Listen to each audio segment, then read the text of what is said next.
Here you were 11, you lost, but like, how's this whole feeling different? It's a crazy feeling. I really just tried to take it in from the second that I stepped out on the field. It's obviously great to go out there and have that type of game, turn up with the guys. So just super excited about the win. Carson, the way that you guys played out there today, it just seemed like you were arriving at the ball on defense pretty quickly. On offense, you were assignment-oriented. It just like it was like a different level out there. Is that what comes out in this rivalry? Yeah, I mean, obviously we picked up our intensity. I thought we had great execution on both sides of the ball, on special teams with the punt block. When all three facets of the game are working that well, obviously it's going to lead to a win like this. When Georgia football's playing like what you just said, that intensity and that, can it be beat? I don't know. I mean, every single game we just go out and try to be the best that we can be and execute. And if we execute, then ultimately it's going to lead to wins. Carson, I'm sure you played this game through your head many, many times over the years. Would it go down exactly how you thought? Yeah, I mean, I've been waiting for this for 4 years, since the second that I got here. And honestly, since before that, I knew that one day I was probably going to play in this game. I mean, that's obviously lofty goals and dreams that I had when I was younger. But to come out here and do that and execute like that as a team and get a win like that against our biggest rival, it's a huge moment for us. What can you say about the offensive line? It seems like they were in all day throw. Yeah, I mean, they did a phenomenal job. Obviously, we had the bye week of preparation. Having those 2 weeks to kind of game plan some of the stuff that Florida was going to try to do against us.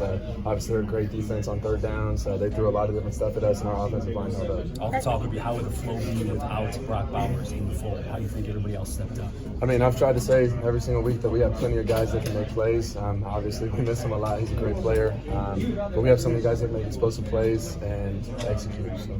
One of those guys has led McConnell tied a career high 135. Are you happy for him after all the adversity he faced? Oh, absolutely. I mean, he's had a tough season, getting injured early on, not being able to play much, maybe a little spot play on third downs, earlier in the season. But for him to get a full game like that and, have those type of numbers, I'm super proud of him. So you share a moment with Dominic on the bench. You kind of smirked at him. You guys dapped it up. I mean, is that just the spirit of this game, this rivalry, and even maybe being home? Yeah, I think just, towards the end of the game, you start to feel it's like the game's over. We've won. Just try to enjoy it with the guys, I know you've dreamed about this moment forever, but say what you want, but to win this game in your hometown, how do you feel? Shit, I mean, my bad. But it feels good, it's very emotional. I was very emotional before the game. I'm usually not like that. But just trying to take it all in, soak it all in. Obviously super proud of the guys. I'm just glad that we're coming out with a dub. Was it kind of easy to keep your emotions in check tonight?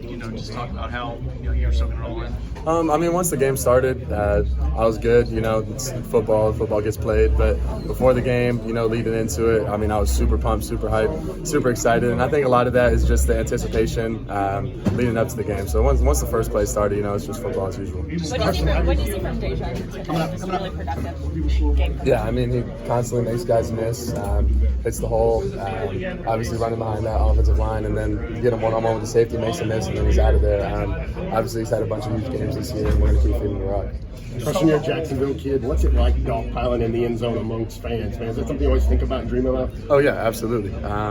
It's a crazy feeling, to be honest. Nothing that I've ever really felt before, so just really trying to soak it all in.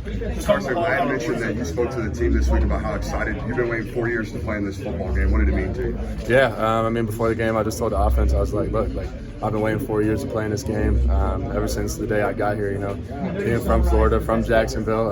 It's obviously a super exciting moment, but it makes it even better to come out here and get a win like that.